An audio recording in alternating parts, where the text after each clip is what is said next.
Praise God. మన ప్రభువైన యేసుక్రీస్తు వారి నామమున మీ అందరికీ వందనాలు తెలియజేస్తున్నాను. ఏంజల్స్ అండ్ డీమన్స్ అన్నటువంటి సిరీస్లో 16వ ఎపిసోడ్కు మీ అందరికీ స్వాగతం.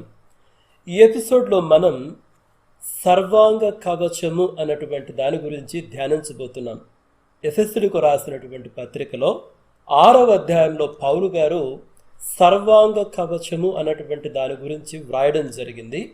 ఈ సర్వాంగ కవచం గురించి మనం ఈ ఎపిసోడ్లో ధ్యానం చేయబోతున్నాం. So let me start reading some scripture portions. ఎఫెసీయులకు రాసిన పత్రిక 6వ అధ్యాయంలో 11వ వచనం నుంచి నేను చదువుతున్నాను, చూడండి. మీరు అపవాది తంత్రములను ఎదురించుటకు శక్తిమంతులగునట్లు దేవుడిచ్చు సర్వాంగ కవచమును ధరించుకొనుడి. ఏలయనగా మనము పోరాడునది శరీరులతో కాదు గాని ప్రధానులతోనూ అధికారులతోనూ ప్రస్తుత అంధకార సంబంధులకు లోకనాథులతోనూ ఆకాశమండలమందున్న దురాత్మల సమూహములతోనూ పోరాడుచున్నాము. అందుచేత మీరు ఆపద్దినమందు వారిని ఎదిరించుటకును సమస్తము నెరవేర్చిన వారై నిలువబడుటకును శక్తిమంతులగునట్లు దేవుడిచ్చు సర్వాంగ కవచమును ధరించుకొనుడి.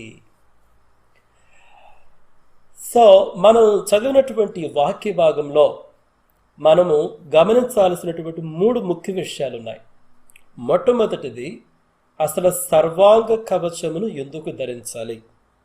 రెండవది, ఈ సర్వాంగ కవచాన్ని ఎవరిస్తున్నారు. మూడవది, మనం చదివినటువంటి వచనంలో 13వ వచనంలో ఆపద్దినమందు అన్నటువంటి ఒక పదం ఉంది. అసలు ఆపద్దినం అంటే ఏంటి? ఈ మొదటిగా ఈ 3 విషయాలను మనం పరిశీలించాలి. చూడండి, ఈ సర్వాంగ కవచాన్ని అసలు ఎందుకు ధరించాలి అంటే 11వ వచనం ప్రారంభంలోనే ఉంది. మీరు అపవాది తంత్రములను ఎదురించుటకు శక్తిమంతులగునట్లు దేవుడిచ్చు సర్వాంగ కవచమును ధరించుకొనుడి. అపవాది తంత్రములను ఎదురించుటకు శక్తిమంతులగునట్లు. 12వ వచనంలో ఏమనుంది? మనము పోరాడునది శరీరులతో కాదు గాని ప్రధానులతోనూ అధికారులతోనూ ప్రస్తుత అంధకార సంబంధులకు లోకనాథులతోటే. కాబట్టే మనము సర్వాంగ కవచాన్ని ధరించుకోవాలి.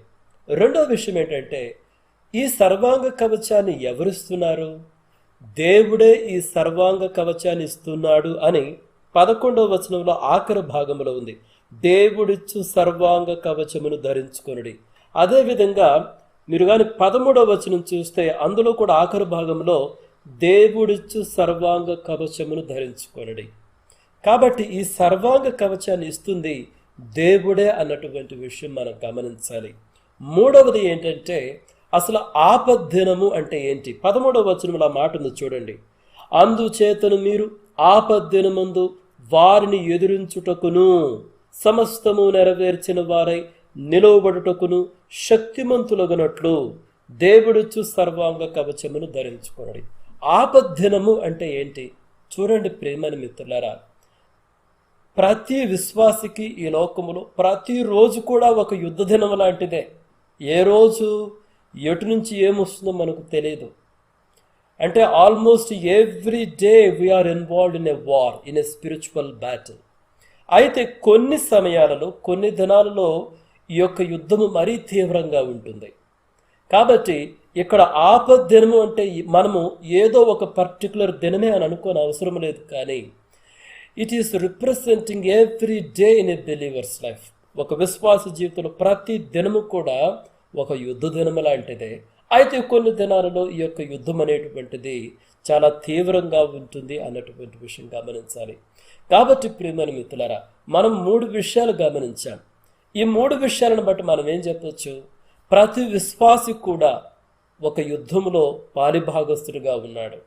We are involved in a war, it is a spiritual battle అనమాట. కాబట్టి ప్రతి విశ్వాసి కూడా దేవుడు ఇచ్చేటటువంటి ఈ యొక్క సర్వాంగ కవచాన్ని తప్పకుండా ధరించుకోవాలి. అది ధరించుకున్నప్పుడే ఆపద్దినమందు మనము నిలబడగలుగుతాము అని యొక్క దేవుని వాక్యం చెప్తుంది. కాబట్టి ప్రియమైన మిత్రులారా, మనలో ప్రతి ఒక్కరూ కూడా పౌలు గారు యొక్క అధ్యాయంలో, ఎఫెసీయులకు రాసిన పత్రిక 6వ అధ్యాయంలో తెలియజేసినటువంటి ఈ సర్వాంగ కవచమును ధరించుకున్నామా లేదా అన్నటువంటి విషయాన్ని చాలా స్పష్టంగా పరిశీలించుకోవాలి మన జీవితాలను. So now what we are going to is, ఇప్పుడు మనం ఏం చేయబోతున్నామంటే అసలు ఏంటి సర్వాంగ కవచము అన్నటువంటి దాన్ని మనం పరిశీలిద్దాం. So let me read from 14th verse. ఏలాగనగా మీ నడుమునకు సత్యమును దట్టి కట్టుకొని, నీతియను మైమరుగు తొడుగుకొని, పాదములకు సమాధాన సువార్త వలననైన సిద్ధ మనస్సును జోడు తొడుగుకొని నిలువబడుడి. ఇవనియుగాక విశ్వాసమును డాలు పట్టుకొనుడి. దానితో మీరు దుష్టుని అగ్నిబాణములన్నిటినీ ఆర్పుటకు శక్తిమంతులగుదురు. మరియు రక్షణయను శిరస్త్రాణమును, దేవుని వాక్యమును ఆత్మ ఖడ్గమును ధరించుకొనుడి. ఆత్మ వలన ప్రతి సమయమందును ప్రతి విధమైన ప్రార్థనను విజ్ఞాపనను చేయుచు ఆ విషయమై సమస్త పరిశుద్ధుల నిమిత్తమును పూర్ణమైన పట్టుదలతో విజ్ఞాపన చేయుచు మెలకువగా ఉండుడి. కాబట్టి ప్రియమైన మిత్రులారా, మనం చదివినటువంటి ఈ వచనాలలో 14వ వచనం నుంచి 18వ వచనం వరకు సర్వాంగ కవచమును గురించి పౌలు గారు చాలా స్పష్టంగా వివరించడం జరిగింది. So now what we are going to do is, ఇక్కడ పౌలు గారు చెప్పినటువంటి సర్వాంగ కవచంలో ఇన్వాల్వ్ అయినటువంటి ప్రతి భాగాన్ని గురించి మనం ధ్యానం చేద్దాం. So now let me read 14th verse first. మొట్టమొదటిగా 14వ వచనం చదువుకున్నాను, చూడండి. ఏలాగనగా మీరు మీ నడుమునకు సత్యమును దట్టి కట్టుకొని. కాబట్టి మొట్టమొదటిది ఏంటంటే ఈ సర్వాంగ కవచములో సత్యం అనేటువంటి దట్టిని మన నడుముకు కట్టుకోవాలన్నమాట. ఇక్కడ దీని ఇంగ్లీష్లో చూస్తే it is a belt of truth. Belt అంటే మనం సాధారణంగా పెట్టుకునేటువంటి బెల్టే. అసలు బెల్ట్ అనేది ఎందుకు పెట్టుకుంటారో ఒకసారి ఆలోచించండి. చూడండి, బెల్ట్ని కానీ మనం పర్ఫెక్ట్గా పెట్టుకుంటే మనం ధరించుకున్నటువంటి వస్త్రాలు పర్ఫెక్ట్గా మన శరీరానికి ఫిట్ అవుతాయన్నమాట. అంటే ఇక మనం నడుస్తూ ఉన్నప్పుడు కానివ్వండి, మన పనులు మనం చేసుకుంటూ ఉన్నప్పుడు కానివ్వండి, ఈ వస్త్రాలు మనకి అడ్డం పడవు. మనం ధరించుకున్న వస్త్రాలు మనకు భారంగా ఉండవు. కొన్నిసార్లు మనం ధరించుకున్నటువంటి వస్త్రాలే మనకు అడ్డంగా ఉంటాయి, భారంగా ఉంటాయి. వీ ఫీల్ వెరీ అన్కంఫర్టబుల్ అనమాట. అయితే ఆ విధంగా ఉండకుండా ఉండడానికి మనం బెల్ట్ అనేది పెట్టుకుంటామన్నమాట. నాకు తెలిసి బహుశా పౌలు గారు ఈ యొక్క మాటలు రాసేటప్పుడు ఆనాటి కాలములో ఉన్నటువంటి రోమా సైనికులను దృష్టిలో ఉంచుకొని ఈ విషయాలు పౌలు గారు వ్రాస్తున్నారు అని మనం అనుకోవచ్చు. అయితే ఇక్కడ ఈ బెల్ట్ అనేటువంటి దాన్ని ఎలా వర్ణించడం జరిగింది? With the belt of truth అనమాట. సత్యం అనేటువంటి దట్టిని మన నడుముకు కట్టుకోవాలి. చూడండి, అది సత్యము అన్నటువంటి విషయం గమనించండి. అందుకని యేసుక్రీస్తు ప్రభువారు ఒక మాట అంటారు. యోహాను సువార్త 8వ అధ్యాయం చూడండి. I'm going to read it. యోహాను సువార్త 8వ అధ్యాయము 31, 32 వచనాలలో ఏముందో చూడండి. కాబట్టి యేసు తనను నమ్మిన యూదులతో, మీరు నా వాక్యమందు నిలిచిన వారైతే నిజముగా నాకు శిష్యులయుండి సత్యమును గ్రహించెదరు. అప్పుడు సత్యము మిమ్మల్ని స్వతంత్రుడుగా చేయనని చెప్పగా. ఇక్కడ చూసారు యేసుక్రీస్తు ప్రభువారు ఏమన్నారు? మీరు వాక్యమును గాని గ్రహిస్తే, అంటే మీరు సత్యమును గాని గ్రహిస్తే ఆ సత్యము మిమ్మల్ని స్వతంత్రుడుగా చేయును అని చెప్పడం జరిగింది. స్వతంత్రుడుగా చేయును అంటే అర్థం ఏంటి? There are certain things that are taking us into bondage. అంటే మన జీవితంలో కొన్ని విషయాలు మనలను బందీలుగా చేస్తున్నాయి. కొంతమందికి అయితే వాళ్ళ కెరీర్, అంటే నా కెరీర్లో నేను ఏమవ్వాలి అన్నటువంటిదే దాంతో అబ్సెస్ అయి ఉంటారన్నమాట. ఇక 24 hours అదే వాళ్ళ ధ్యాస అంతా. కొంతమందికి అయితే డబ్బు సంపాదించాలి, అదే దానికి ఒక బానిసలుగా మారిపోతూ ఉంటారు. మరి కొంతమందికి అయితే పేరు ప్రతిష్టలు, మరి కొంతమందికి అయితే శరీర కోరికలు, కొంతమందికి అయితే ద్వేషము, పగ, ఈర్ష్య. అంటే ఈ విధంగా ప్రతి మనిషి ఒక్కొక్కరు ఒక్కొక్క దానికి బానిసలుగా ఉంటున్నారు. అయితే ఈ విధంగా అనేకమైనటువంటి ఈ లోక విషయాలకు మనం బానిసలుగా మారిపోతే ఇవే మనకు భారంగా మారిపోతాయి. ఇక స్పిరిచువల్ బ్యాటిల్లో మనం ఇంకేం యుద్ధం చేయగలం చెప్పండి? అందుకని యేసుక్రీస్తు ప్రభువారు అంటున్నారు, మీరు గాని సత్యమును గ్రహిస్తే ఆ సత్యము మిమ్మల్ని స్వతంత్రులుగా చేయను. కాబట్టి దేవుని వాక్యాన్ని కానీ మన జీవితాల్లోకి అనుమతిస్తే ఇవన్నీ కూడా ప్రతి ఒక్కటి దేవుని స్థానానికి అది వెళ్ళిపోతూ ఉంటుంది అనమాట. మన కెరీర్ కూడా దానికంటూ ఉన్నటువంటి స్థానంలోకి వెళ్ళిపోతుంది. డబ్బు సంపాదన కావచ్చు, లేకపోతే మన శరీర కోరికలు కావచ్చు, ఏవైనా సరే ప్రతిదానికి ఒక స్థలం అనేది ఉంది. ప్రతిదానికి కొన్ని బౌండరీస్ ఉన్నాయి. ప్రతిదీ కూడా చక్కగా వాటి స్థానాల్లో అది ఫిట్ అయిపోతుంది. కాబట్టి ఇవేవి కూడా మనకు భారంగా మారవు అనమాట. అంటే మన బట్టలకి బెల్ట్ని కానీ కరెక్ట్గా పెట్టుకుంటే వస్త్రాలు ఎంత పర్ఫెక్ట్గా ఫిట్ అవుతాయో, సత్యం అనేది మన జీవితంలో ప్రతి ఏరియాలో ఉంటే, ప్రతి విషయం కూడా వాటి స్థానాల్లో అది ఉంటే ఈ యుద్ధంలో మనం చాలా ఎఫెక్టివ్గా పనిచేయగలము. లేదంటే మన బట్టలే మన కాళ్ళకు అడ్డం పెడితే, మన బట్టలే మన చేతులకు అడ్డం పెడితే ఇక శత్రువు మీద మనమే యుద్ధం చేస్తాము. శత్రువు మనను చంపకముందే మనమే పడిపోతాము, మనమే చచ్చిపోతాము. కాబట్టి పౌలు గారు అంటున్నారు, సత్యము అనేటువంటి దట్టిని మీ నడుమునకు కట్టుకోడి అని చెప్తున్నాడు. Right, now let us look at the second part. ఈ యొక్క సర్వాంగ కవచంలో పౌలు గారు చెప్పినటువంటిది రెండవది ఏందో మనం గమనిద్దాం. చూడండి 14వ వచనంలో, నీతి అను మయమరువు తొడుగుకొని, నీతి అను మయమరువు తొడుగుకొని. చూడండి, ఈ మయమరువు దీన్ని ఇంగ్లీష్లో ఏమన్నారంటే బ్రెస్ట్ ప్లేట్ ఆఫ్ రైచియస్నెస్ అని చెప్పడం జరిగింది. బ్రెస్ట్ ప్లేస్ అంటే ఈ ప్రాంతంలో మనం రొమ్ము ప్రాంతానికి పెట్టుకునేటువంటి దాన్ని బ్రెస్ట్ ప్లేట్ అంటాము.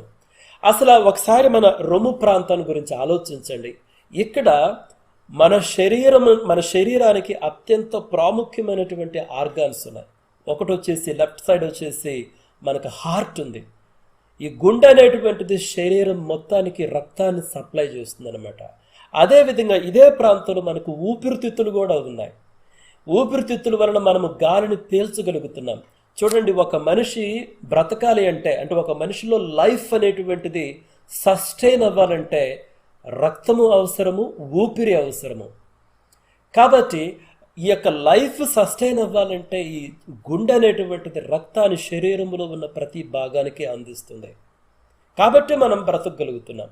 అదేవిధంగా కేవలం రక్తమే కాదు, ఒక మనిషి బ్రతకాలంటే కావాల్సింది ఊపిరి కూడా అవసరము, బ్రెత్ ఆఫ్ లైఫ్. కాబట్టి ఊపిరితిత్తులు అన్నటువంటిది మనకి ఈ బ్రెత్ ఆఫ్ లైఫ్ని కలిగి ఉండడానికి సహాయపడుతున్నాయి. ఈ రెండు పార్ట్స్ కానీ డ్యామేజ్ అయితే ఒక మనిషి బ్రతకడు. Surely they are going to die అనమాట. కాబట్టి యుద్ధ భూమిలోకి వెళ్ళేటటువంటి వాళ్ళు ఈ ప్రాంతాన్ని, మన గుండెని అదేవిధంగా ఊపిరితిత్తులను కాపాడుకోవడానికి they need to wear a breast plate of righteousness అనమాట. అంటే నీతి అనేటువంటి ఈ మయమరువు అనమాట. శత్రువులు కానీ బాణాలు వేసినప్పుడు కానీ కొట్టినప్పుడు కానీ ఇక్కడ ఈ బ్రెస్ట్ ప్లేట్ అనేటువంటిది ఉంటే మనం ఎదుర్కొని నిలబడగలుగుతాము. ఇక్కడ ఉన్నటువంటి ఈ ఇంపార్టెంట్ ఆర్గాన్స్, ఈ గుండె కానీ ఊపిరితిత్తులు కానీ కాపాడబడతాయి అన్నమాట. కాబట్టి పౌలు గారు అంటున్నారు, please wear the breast plate of righteousness. అయితే ఇక్కడ నీతి అనేటువంటి మయమరు అన్నటువంటి పదాన్ని గమనించండి. ఈ బ్రెస్ట్ ప్లేట్ అంట, నీతి అంట. నీతి అంటే ఏంటి? ఇది దేవుడిచ్చేటువంటి నీతి అన్నటువంటి విషయాన్ని మనం గమనించాలి. అందుకనే కొరింథీయులకు రాసినటువంటి 2వ పత్రిక 5వ అధ్యాయంలో పౌలు గారు ఈ విధంగా రాస్తారు. చూడండి, ఎందుకనగా మనం ఆయన యందు దేవుని నీతి అగునట్లు పాపమెరుగని ఆయనను మన కోసము పాపముగా చేశాను. ఇక్కడ చూడండి, ఏ పాపమెరుగనటువంటి యేసుక్రీస్తు ప్రభువారు పాపముగా చేయబడ్డాడు. అంటే మన మానవాళి యొక్క పాపాలన్నీ ఆయన పైన మోపడం వలన అసలు ఆయన ఒక పాపంలాగా మారిపోయాడంట. ఎందుకు? మీరు అక్కడ 21వ వచనం గమనిస్తే, ఎందుకనగా మనం ఆయన యందు దేవుని నీతి అగునట్లు, దేవుని యొక్క నీతిని మనకు అనుగ్రహించడానికి, దేవుని యొక్క నీతిని మనం ధరించుకోవడానికి ఆయన మన నిమిత్తమై ఆయన పాపముగా చేయబడ్డాడు. కాబట్టి ప్రియమైన మిత్రులారా, మనకు దేవుని యొక్క నీతి అనుగ్రహించబడ్డది. ఎప్పుడు కూడా మనము నేను నీతిమంతుళ్ళే అనుకోకూడదు, స్వనీతిలోకి పోకూడదు. అందుకని యోషియా ప్రవక్త ఒక సందర్భంలో ఆయన చెప్పడం జరుగుతుంది, మీ నీతి క్రియలన్నీ కూడా మురికి గుడ్డల లాంటివి అని చెప్పడం జరుగుతుంది. అదేవిధంగా రోమిలకు రాసిన పత్రిక 3వ అధ్యాయం 10వ వచనం చూస్తే ఒక్కడు కూడా లేడు నీతిమంతుడు అని చెప్పబడడం జరిగింది. కాబట్టి మనము ఎప్పుడు కూడా మన సొంత నీతి పైన ఆధారపడకూడదు. చాలా మంది క్రైస్తవులతో సమస్య ఇదే. దే స్టార్ట్ వెల్, అంటే ప్రారంభం చాలా బాగా ఉంటుంది, దేవుని పైన ఆధారపడి వారి యొక్క జీవితాన్ని ప్రారంభిస్తారు. But somewhere in their journey, వారి ప్రయాణంలో ఏదో ఒక ప్రాంతంలో వాళ్ళు దేవుని నీతి నుంచి తొలగి తమ సొంత క్రియలపైన, తమ సొంత నీతి పైన, వాళ్ళ ఓన్ పెర్ఫార్మెన్స్ పైన ఆధారపడతారు. ఇంకా గర్విష్ఠులుగా మారిపోయే అవకాశం ఉందన్నమాట.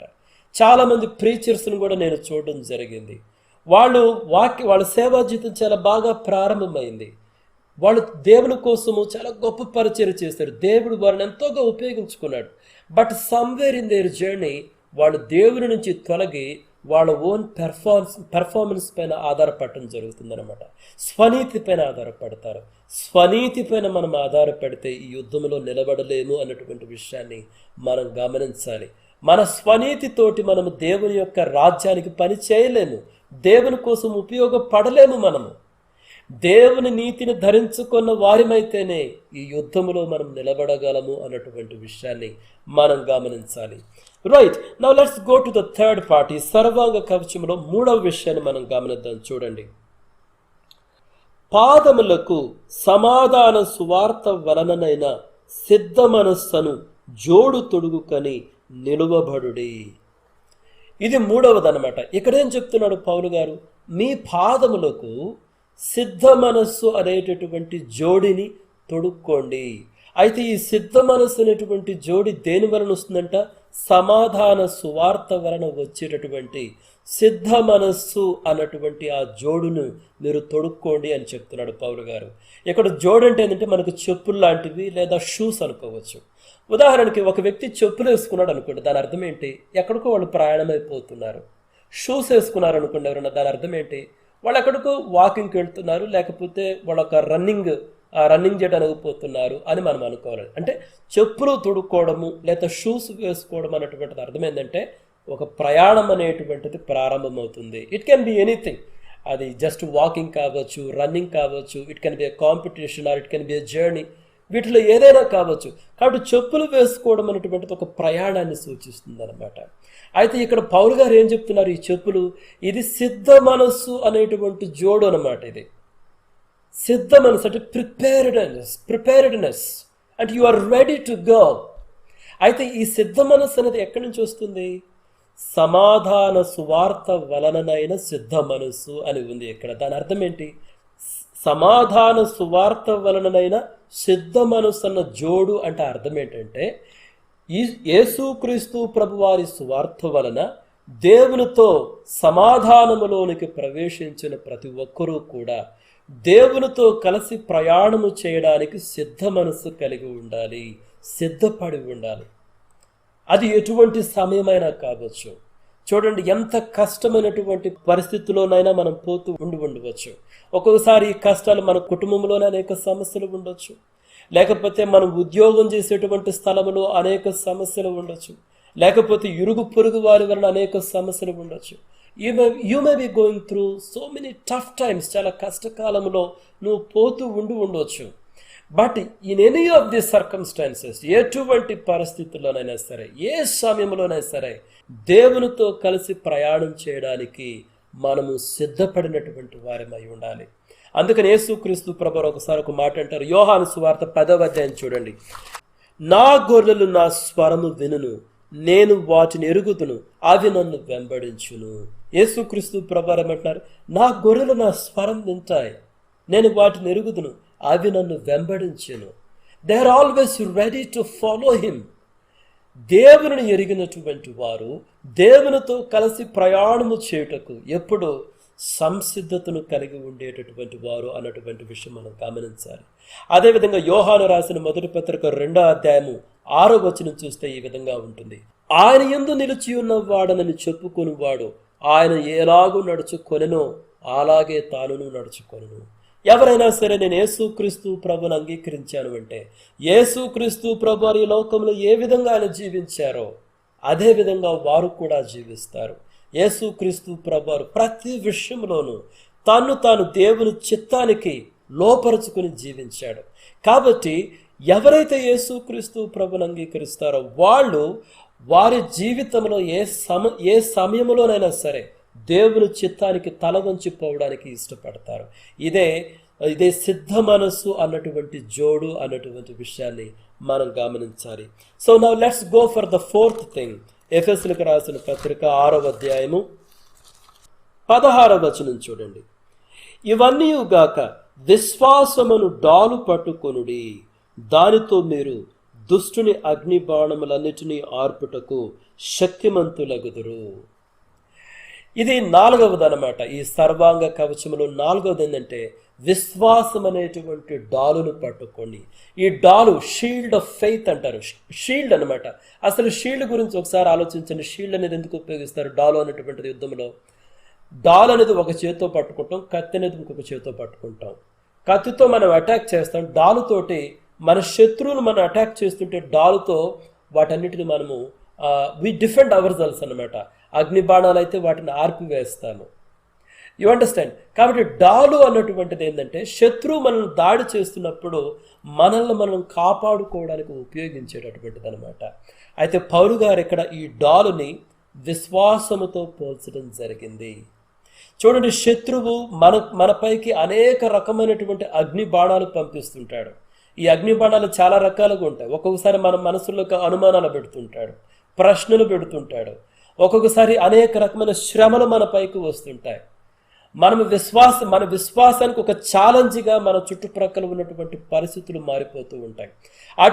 అటువంటి పరిస్థితులు మనం సాగిపోవాలంటే విశ్వాసము అన్నటువంటి డాలు మనకు కావాలి అన్నటువంటి విషయం మనము జ్ఞాపకం ఉంచుకోవాలి. అందుకనే పౌలు గారు ఒక సందర్భంలో ఒక మాట అంటారు. గలతీయులకు రాసిన పత్రిక 2వ అధ్యాయం 20వ వచనం ఒకసారి చూడండి.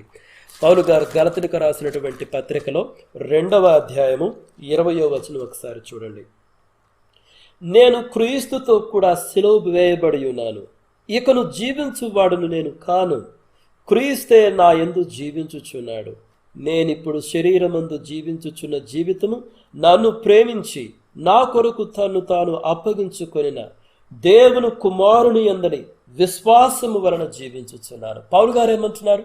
నేను ఈ లోకములో జీవించేటువంటి జీవితం దేవుని కుమారుని యందని విశ్వాసం వలన నేను జీవించుచున్నాను. కాబట్టి ఈ లోకంలో నేను సిలువ వేసుకుంటున్నాను. ఇకపైన జీవించేది నేను కాదు, కానీ దేవుని కుమారుడే. నేను బ్రతికేటువంటి ఈ జీవితము ఆయనందు విశ్వాసము వలననే జీవించుచున్నానని చెప్తున్నాడు.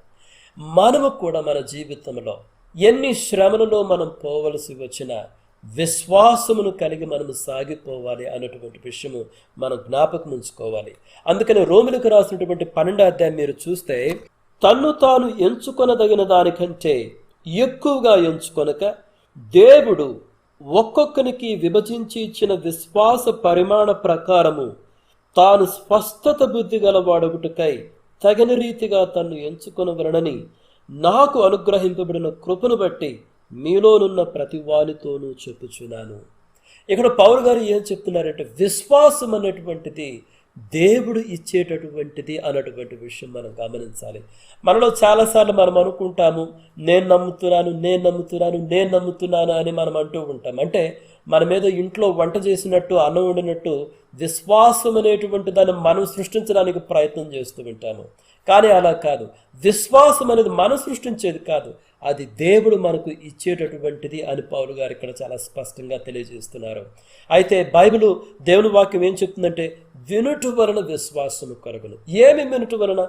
దేవుని యొక్క వాక్యము వినుట వలన విశ్వాసము కలుగును అన్నటువంటి విషయము మనం గమనించాలి. మరొక వచనాన్ని నేను మీకు చదవాలనుకున్నాను. హెబ్రీయులకు రాసిన పత్రిక 12వ అధ్యాయంలో ఒక చక్కటి మాట ఉంటుంది చూడండి. ఇంత గొప్ప సాక్షి సమూహము మేఘము వలె మనలను ఆవరించి ఉన్నందున మనము కూడా ప్రతి భారమును సులువుగా చిక్కులబెట్టు పాపమును విడిచిపెట్టి విశ్వాసమునకు కర్తయు దానిని కొనసాగించువాడునైన యేసు వైపు చూచుచూ మన ఎదుట ఉంచబడిన పందెములో ఓపికతో పరిగెత్తుదుము. ఎంత అద్భుతమైనటువంటి వచనం చూసారా? విశ్వాసమునకు కర్త అయినటువంటి యేసుక్రీస్తు ప్రభువారిని చూస్తూ మనం ఈ యొక్క పందెములో ఓపికతో పరిగెత్తాలి. We have to see Jesus all the time. ప్రతి నిమిషము, ప్రతి సమయంలో, ప్రతి సందర్భంలో యేసును చూడగలిగేటువంటి మనసు, హృదయం మనకు ఉండాలి. ప్రియమైన మిత్రులారా, విశ్వాసమునకు కర్త ఆయన మనకు విశ్వాసం ఇస్తాడు. మన ఫోకస్ అంతా ఆయన పైన పెట్టి ఆయన చూస్తూ ఈ లోకములో మనం సాగిపోవాలి అనేటువంటి విషయం గమనించండి. కాబట్టి ఆ విధంగా ఉన్నప్పుడే ఈ లోకములో మనకు కలిగేటువంటి ఈ శ్రమలలో, కష్టాలలో మనము దేవుని కోసము జీవించగలము అన్నటువంటి విషయం మనం గమనించాలి. ఈ యుద్ధములో, ఈ స్పిరిచువల్ బ్యాటిల్లో సాతానుడు మన పైకి పంపించేటువంటి ఆ యొక్క అగ్ని బాణములను మనం ఎదుర్కొనగలము. అందుకని విశ్వాసం అనేటువంటి డాలును మనం పట్టుకోవాలి అని పౌలు గారు చెప్తున్నారు. Now let me go to 5వ భాగాన్ని ఇప్పుడు మనం పరిశీలిద్దాం. చూడండి, 17వ వచనం గాని మనం చదివినట్లయితే, మరియు రక్షణయను శిరస్త్రాణమును దేవుని వాక్యమును ఆత్మ ఖడ్గమును ధరించుకొనుడి. ఈ యొక్క వచనంలో చూస్తే రక్షణ అనేటువంటి శిరస్త్రాణాన్ని ధరించుకోమని పౌలు గారు ఇక్కడ వ్రాస్తున్నాడు. చూడండి, శిరస్త్రాణం అంటే it is the helmet of salvation అని ఇంగ్లీష్లో ఉంటుంది. అసలు హెల్మెట్ అనేది మనం ఎందుకు పెట్టుకుంటాము? హెల్మెట్ అనేది శిరస్సుకు పెట్టుకుంటాము. సాధారణంగా మన మోటార్ బైక్స్ పైన పోయేటటువంటి వాళ్ళు హెల్మెట్ ధరిస్తారు. ఎందుకంటే మన శిరస్సు అన్నటువంటిది it controls the whole body. మన తలలో ఉన్నటువంటి ఆ మెదడు అన్నటువంటిది చాలా ప్రాముఖ్యమైనటువంటిది. ఒకవేళ కానీ మెదడుకి ఏదైనా డ్యామేజ్ జరిగితే మన శరీరంలో ఉన్నటువంటి ప్రతి భాగం కూడా ప్యారలైజ్ అయ్యేటువంటి అవకాశం ఉంది. ఒకవేళ తీవ్రమైన డ్యామేజే కానీ మన తలకు జరిగితే మనం చనిపోవచ్చు. అందుకని మనం హెల్మెట్ అనేది ధరిస్తామన్నమాట. అయితే ఈ స్పిరిచువల్ బ్యాటిల్లో ఇన్వాల్వ్ అయినటువంటి ప్రతి ఒక్కరు కూడా హెల్మెట్ ఆఫ్ సాల్వేషన్, రక్షణ అనేటువంటి శిరస్త్రాణాన్ని ధరించాలని చెప్తున్నాడు. చూడండి, ఇక్కడ రక్షణ అనేటువంటి దాని గురించి మనం ఆలోచించాలి. ఒక్కొక్కసారి సైతానుడు మన మనస్సులో ఆలోచనలు పెడుతుంటాడు, అనుమానాలు. నీవు నిజంగా రక్షించబడ్డావా? నీకు నిజంగా నిత్య జీవం అనేది ఉన్నదా? నిజంగా నీ పాపాలు క్షమించబడ్డాయా అన్నటువంటి ప్రశ్నలు అనేక రకాలుగా మన మనసులోకి పెట్టాలనుకుంటూ ఉంటాడు. అందుకనే పౌలు గారు చెప్తున్నారు, ఈ రక్షణ అనేటువంటి శిరస్త్రాణాన్ని మీరు ధరించాలి. అంటే రక్షణ అన్నటువంటి విషయంలో మనకు ఎప్పుడు కూడా అనుమానాలు ఉండకూడదు అన్నటువంటి విషయము మనము గమనించాలి. లెట్ మీ రీడ్ ఏ స్క్రిప్చర్ పోర్షన్స్. యోహాను రాసినటువంటి మొదటి పత్రిక 5వ అధ్యాయము 11-12 వచనాలు చూడండి. ఆ సాక్ష్యమేదనగా దేవుడు మనకు నిత్య జీవమును దయచేసెను. ఈ జీవము ఆయన కుమారుని యందున్నది. దేవుని కుమారుని అంగీకరించువాడు జీవము గలవాడు, దేవుని కుమారుని అంగీకరింపని వాడు జీవము లేనివాడే. ఈ మాటలు గమనించారు. యోహాను గారు ఎంత స్పష్టంగా చెప్తున్నారు చూడండి. దేవుడు మనకు నిత్య జీవమును దయచేసెను. ఈ జీవము ఆయన కుమారుని యందున్నది. దేవుని కుమారుని అంగీకరించువాడు జీవము గలవాడు, దేవుని కుమారుని అంగీకరింపని వాడు జీవము లేనివాడు. నీవు కానీ యేసుక్రీస్తు ప్రభువారిని అంగీకరించి ఉంటే నీకు నిత్య జీవం అనేటటువంటిది ఉన్నది అనేటువంటి విషయం మనం గమనించాలి. రక్షణ విషయంలో ఎప్పుడు కూడా మనం మోసపోకూడదు. సాతానుడు మనకు పెట్టేటువంటి ఈ యొక్క అనుమానాలకి, ప్రశ్నలకు మనము లొంగిపోకూడదు. కొంతమంది నేను చూస్తుంటాను, వాళ్ళు ఏదో ఒక పాపం చేస్తుంటారు, ఇక నాకు రక్షణ పోయిందనుకుంటారు. ఇంకా దేవుడు నన్ను ప్రేమిస్తాడా? నేను నిన్న పాపం చేసినప్పుడే నా రక్షణ కూడా పోయింది అని ఒక విధమైనటువంటి డిప్రెషన్లో ఉంటారు. ఆ విధంగా మనం ఎప్పుడూ ఉండకూడదు. అందుకని యోహాను గారు ఇదే పత్రికలో ఒక మాట రాస్తారు చూడండి. 1వ అధ్యాయం 9వ వచనములో ఆయన అంటాడు, మన పాపములను మనము ఒప్పుకొని ఎడల ఆయన నమ్మదగిన వాడును నీతిమంతుడును గనుక ఆయన మన పాపములను క్షమించి సమస్త దుర్నీతి నుండి మనలను పవిత్రులుగా చేయను. మనం ఒకవేళ ఏదైనా తప్పు చేస్తుంటే, పొరపాటు చేస్తుంటే మనం ఒప్పుకుంటే యేసుక్రీస్తు ప్రభువారు మనల్ని క్షమిస్తాడు. ఆయన పవిత్ర రక్తముతోటి మనల్ని కడుగుతాడు. అంతేగాని నువ్వు మళ్ళీ పాపం చేశావు, ఇక నేను నిన్ను ప్రేమించను, నువ్వు నరకానికని దేవుడు ఎప్పుడూ చెప్పడు. చూడండి, మనము పాపులమైనప్పుడే ఆయన మనలను ప్రేమించి మన కోసం తన ప్రాణాన్ని అర్పించినప్పుడు, ఇప్పుడు కుమారుడమైనటువంటి మనము ఏదైనా పొరపాటు చేస్తే ఆయన క్షమించడా? ఆయన ఇంకా ఎంతోగా క్షమిస్తాడు, మన పాపములను క్షమిస్తాడు. ఆయన నమ్మదగిన వాడు అన్నటువంటి విషయం మనం గమనించాలి. కాబట్టి రక్షణ అనేటువంటి ఈ శిరస్త్రాణాన్ని ప్రతి విశ్వాసి ధరించాలి. మన రక్షణ విషయమై మనకి ఏ రకమైనటువంటి అనుమానాలు ఉండకూడదు అన్నటువంటి విషయాన్ని మనలో ప్రతి ఒక్కరూ గమనించాలి. ఇప్పుడు మనము ఈ యొక్క సర్వాంగ కవచములో ఆఖరి ఆయుధం, ఆఖరి భాగాన్ని మనం పరిశీలిద్దాం. చూడండి, ఎఫెసీయులకు రాసిన పత్రిక 6వ అధ్యాయంలో 17వ వచనం చూడండి. ఆ 2వ భాగములో దేవుని వాక్యమును ఆత్మ ఖడ్గమును ధరించుకొనుడి. ఇక్కడ చూడండి, దేవుని వాక్యమును ఆత్మ ఖడ్గమును ధరించుకోండి. It's the sword of the spirit of the word of God. దేవుని వాక్యమును ఆత్మ ఖడ్గాన్ని ధరించుకోండి. ఖడ్గం అనేది ఎందుకు ఉపయోగిస్తాం మనము? కత్తి అనేది చేతిలో ఉంటే మనం శత్రువు పైన దాడి చేయొచ్చు అనమాట. కత్తి అనేటువంటి చేతిలో ఉంటే శత్రువు పైన దాడి చేయొచ్చు. ఆ కత్తి లాంటిదే ఈ వాక్యము. ఈ వాక్యం అనేది ఆత్మ ఖడ్గము అన్నటువంటి విషయాన్ని మనం గమనించాలి. అందుకని హెబ్రీయులకు రాసిన పత్రిక 4వ అధ్యాయంలో ఒక మాట ఉంటుంది చూడండి. ఎందుకనగా దేవుని వాక్యము సజీవమై బలము గలదై రెండంచులు గల ఎటువంటి ఖడ్గము కంటెను వాడిగా ఉండి ప్రాణాత్మలను కీళ్లను మూలుగును విభజించినంత మట్టుకు దూరుచు హృదయం యొక్క తలంపులను ఆలోచనలను శోధించుచున్నది. దేవుని యొక్క వాక్యం ఎంత శక్తి కలిగినటువంటిదో ఈ యొక్క పత్రికలో హెబ్రీయులకు రాసిన పత్రిక ఈ గ్రంథ రచయిత తెలియజేస్తున్నాడు. దేవుని వాక్యం అంట రెండంచులు పొదువు కలిగినటువంటి ఏ రకమైనటువంటి ఖడ్గము కన్నా ఇంకా శక్తి కలిగినటువంటిదంట. అది ప్రాణాత్మలను అది విభజించుచూ పోతుందంట. చూడండి, అంటే దేవుని యొక్క వాక్యము ఖడ్గము లాంటిది. ఈ యొక్క ఖడ్గముతోటి మనము సైతానునిపై దాడి చేయొచ్చు అన్నటువంటి విషయము మనం జ్ఞాపకం ఉంచుకోవాలి. ఉదాహరణకి యేసుక్రీస్తు ప్రభువారు ఆయన శోధించబడినప్పుడు ఏ విధంగా ఎదుర్కొన్నాడో ఆ శోధనను అన్నటువంటిది మనం జ్ఞాపకం చేసుకోవాలి. సైతానుడు వచ్చేసి నువ్వు ఈ రాళ్లను రొట్టెలుగా చేసుకో, అది చేసుకుని తినొచ్చు కదా అని చెప్పినప్పుడు యేసుక్రీస్తు ప్రభువారు ఏమన్నారు? మనిషి రొట్టె వలన మాత్రమే కాదు కానీ దేవుని నోట నుండి వచ్చు ప్రతి మాట వలన బ్రతుకునని వ్రాయబడి ఉన్నది అని ఆయన చెప్పడం జరిగింది. అదేవిధంగా సైతానుడు నీవు దేవుని కుమారుడు అయితే ఆ యొక్క శిఖరం ఎక్కి అక్కడి నుంచి దూకు, ఆయన తన దూతలకు ఆజ్ఞాపించును అని వ్రాయబడి ఉన్నది కదా అని చెప్పినప్పుడు యేసుక్రీస్తు ప్రభువారు అంటారు, నీ దేవుడని యెహోవాను శోధింపగలదు. అంటే ప్రతి సందర్భంలో కూడా యేసుక్రీస్తు ప్రభువారు దేవుని వాక్యమును ఉపయోగించారు అన్నటువంటి విషయం మనం గమనించాలి. ఎందుకంటే దేవుని వాక్యం అనేటువంటిది ఖడ్గము. దేవుని వాక్యము ద్వారానే మనము సైతానుని జయించగలం అన్నటువంటి విషయము జ్ఞాపకం ఉంచుకోవాలి. లేదంటే ఏదైనా వనములో ఏం జరిగింది? హవ్వ యొక్క హృదయంలో సైతానుడు కొన్ని అనుమానాలు పెట్టాడు, కొన్ని ప్రశ్నలు పెట్టాడు. తుదక హవ్వ ఓడిపోయింది, మోసపోయింది. అయితే మనము ఎప్పుడు కూడా సైతానుడు మన హృదయంలోకి పెట్టేటువంటి ఆ యొక్క ఆలోచనలకు లొంగిపోకూడదు. దేవుని వాక్యాన్ని తెలుసుకోవాలి, దేవుని వాక్యాన్ని ఉపయోగించడం తెలుసుకోవాలి. మన జీవితంలో అనేక రకాలైనటువంటి పరిస్థితుల్లో మనం పోతూ ఉంటాం. ఏ పరిస్థితిని ఎలా ఎదుర్కోవాలి అన్నటువంటిది దేవుని వాక్యం మనకు స్పష్టంగా తెలియజేస్తుంది. కాబట్టి దేవుని వాక్యం అనేటటువంటి ఆత్మ ఖడ్గాన్ని మనం ధరించుకోవాలి అన్నటువంటి విషయం మనం గమనించాలి. అయితే ఈ యొక్క సర్వాంగ కవచాన్ని కానీ మనం గమనిస్తే 6 రకాలైనటువంటి ఆయుధాలను ఇక్కడ పౌలు గారు చెప్పడం జరిగింది. 6 రకాల ఆయుధాలు అనడం కన్నా 6 భాగాలు ఉన్నాయి ఈ సర్వాంగ కవచంలో.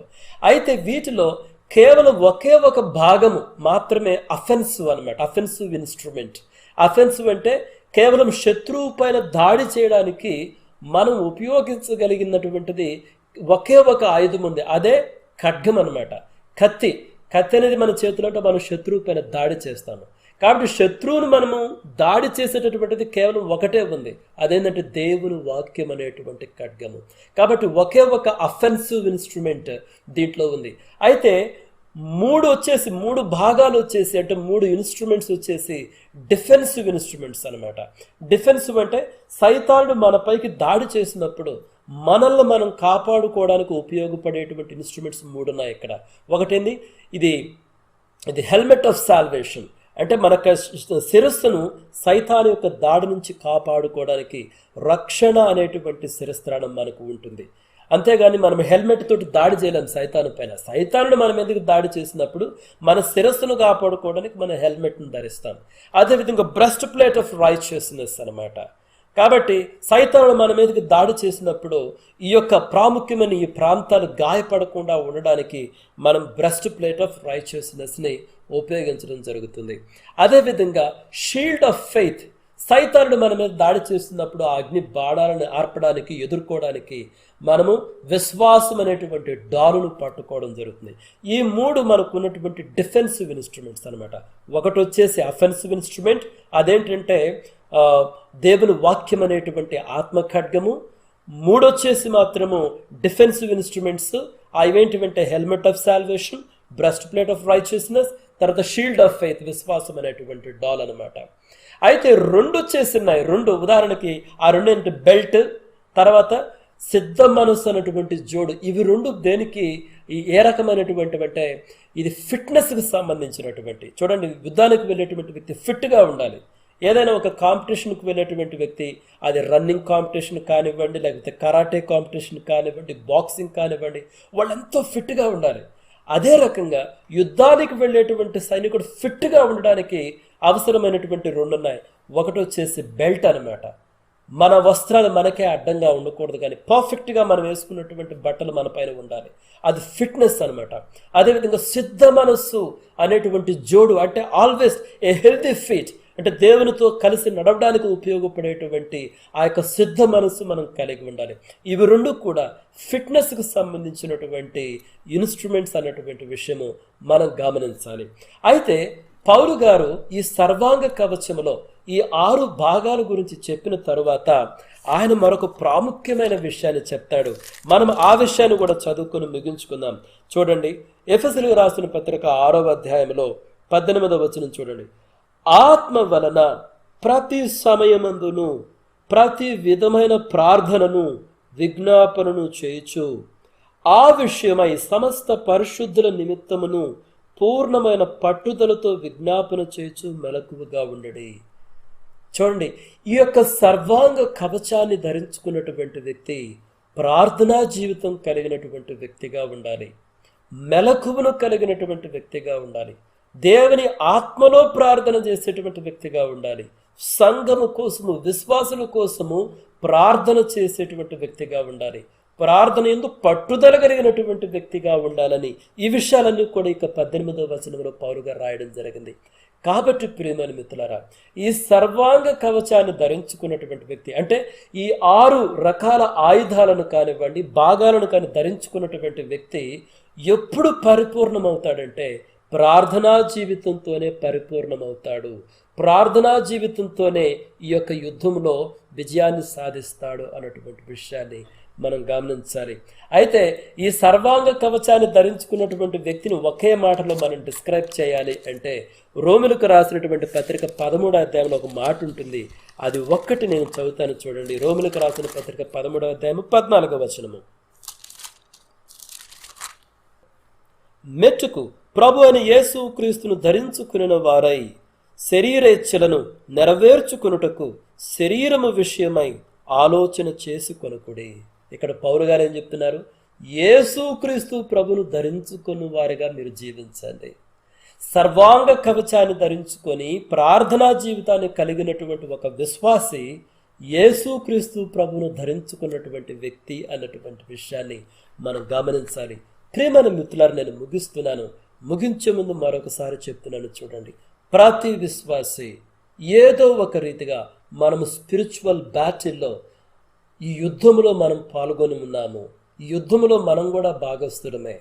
అయితే మనం పోరాడుతున్నటువంటిది శరీరులతో కాదు, కానీ అంధకార సంబంధమైనటువంటి దురాత్మ శక్తులతో మనం పోరాడుతున్నాము అన్నటువంటి విషయాన్ని గమనించాలి. అయితే ఈ యొక్క యుద్ధంలో, ఈ స్పిరిచువల్ బ్యాటిల్లో మనం నిలబడగలగాలి అంటే దేవుడు ఇచ్చేటువంటి సర్వాంగ కవచాన్ని మనం ధరించుకోవాలి అన్నటువంటి విషయము నేను మీకు తెలియజేస్తున్నాను.